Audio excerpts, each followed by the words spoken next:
በምስራቅ ጎጃም ዞን በአውበል ወረዳ አስተዳደር ከ186 ሚሊዮን ብር በላይ በሆነ በጀት የተገነቡ የትምህርት፣ የጤና፣ የውሃ፣ የመንገድና ሌሎችም የልማት ስራዎች ተመርቀው ለአገልግሎት ክፍት ሆኑ።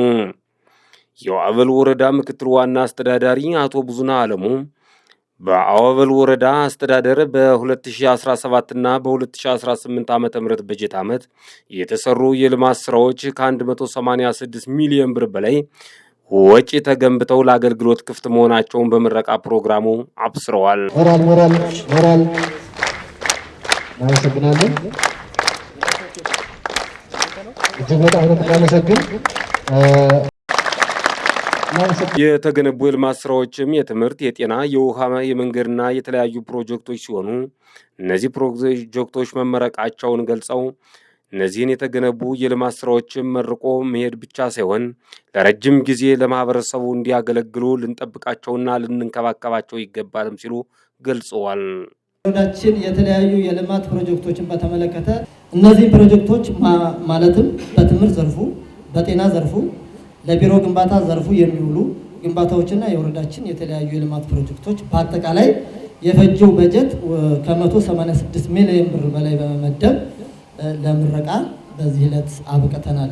በጅምር ላይ ያሉና ቀጣይ ዓመት የሚመረቁ ፕሮጀክቶች ዱቄ የቀበሌ ውስጥ ለውስጥ ኮሪደር መንገድ 38 ሚሊዮን ብር መድበን አሁን ስራው ከ50% በላይ ሄዷል። ለምረቃ ባይደርስልንም ሌሎች ጤና ጣቢያ ማስፋፊያዎች፣ ትምህርት ቤት ማስፋፊያዎች በወረዳችን በጀት እና በማህበረሰቡ በጀት በቀጣይ የሚመረቁ በጅምር ላይ ያሉ ተቋማት እንዳሉም ለማሳሰብ ነው። 2017 ግንቦት ወር መሰረት ድንጋይ ተቀምጦ በአመት ውስጥ በሰኔ ወር 2018 ማጠናቀቃችሁ ለህዝብ መልማት ጥያቄ ትኩረት ሰጣችሁ ለምታደርጉት እልህ አስጨራሽ ስራ በአውበል ወረዳ ህዝብ ስም ላመሰግን እወዳለሁ።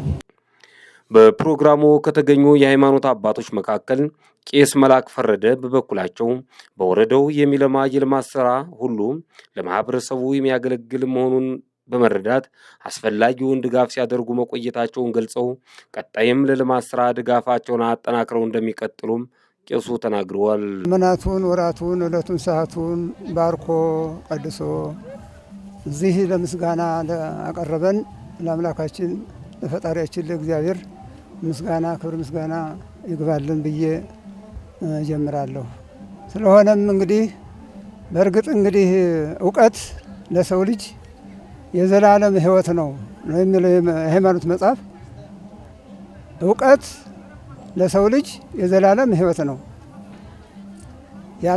ያልተማረ ወይም ያላወቀ የዘላለም ሕይወት ሊኖር አይችልም።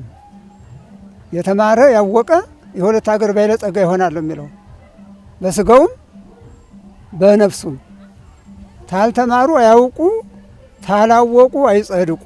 የዘላለም ሕይወት ሊያገኘው የሚችለው በሚያልፈው ዓለምም በዚህ ምድርም በስጋው በረከት በነፍሱ ምሕረት ሊያገኝ የሚችል ሁሉን ነገር ርኅሩነትንም መተዛዘንም መተሳሰብንም አገር ሰላም እንዲሆን ጸሎት ማድረግንም ሁሉን ነገር የሚያደርገው ያወቀ ሰው ነው።